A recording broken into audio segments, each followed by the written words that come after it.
Another important dimension of ethical literacy is our understanding, our knowledge of the different value traditions that inform the society that we're living in and that we want to be able to take seriously.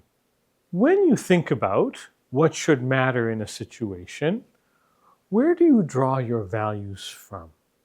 Where do you think that you get your commitments to respecting the choices? If you're thinking about the discharge plan for the patient, respecting their wishes, of trying to advance their well-being as much as possible, of living up to standards of practice, of following the law or policies, where do these values come from?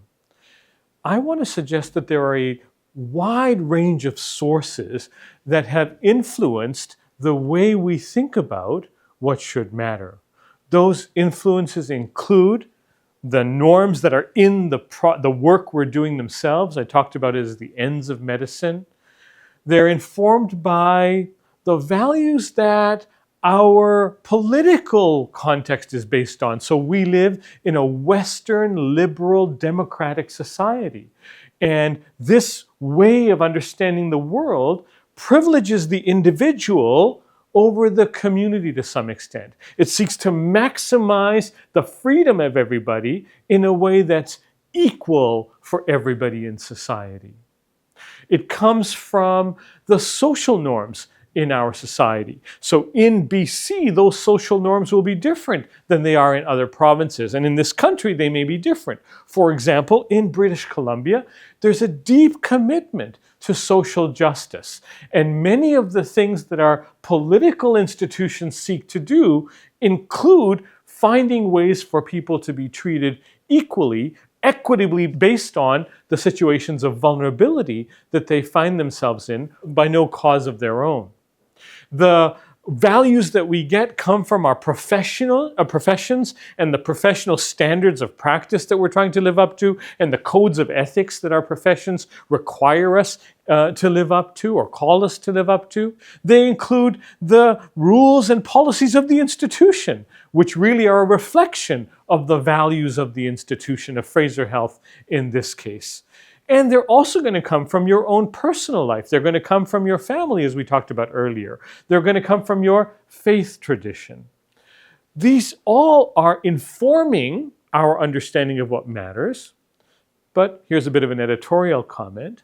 I'm not sure that we are taught the roots of these value systems and where these traditions come from and how they come together and overlap. So we are the products of this confluence of traditions, but they're not always aligned. And we have to try to figure out in the moment, how do we balance what should matter? This dimension of ethical literacy is about slowing down and trying to understand what are the roots of these traditions? Why are they so prevalent and why are we being influenced by them in the moment? Another way to think about this is to ask yourself, where have you come from? What's your story? How did you arrive here? It can be helpful to think about the ethics of place. What are the belief systems, the value systems that inform Canada today?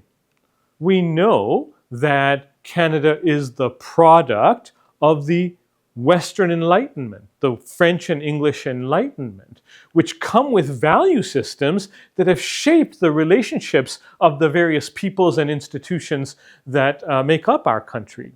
We know that those Western ideas came and were imposed on to a large extent, but also worked in partnership with the value systems of the first peoples of this country who have been living here for millennia and who have their own understanding of the relationship to the land and relationship to other people. And we know that over the last few hundred years, there has been a migration from many parts of the world at different periods in history of people coming to Canada, bringing their value traditions, their belief systems into this context where we already had the First Nations ideals, where we had French and English Enlightenment ideas. And so now we're influenced by multiple different traditions in this setting. So take a moment and think about your history. Where did your great-grandparents live? Where did your grandparents live? Where did your parents live? And how is that tradition impacted who you are today? And how are you impacted not just by your own tradition, but also by these other traditions as well? How are these showing up in your world?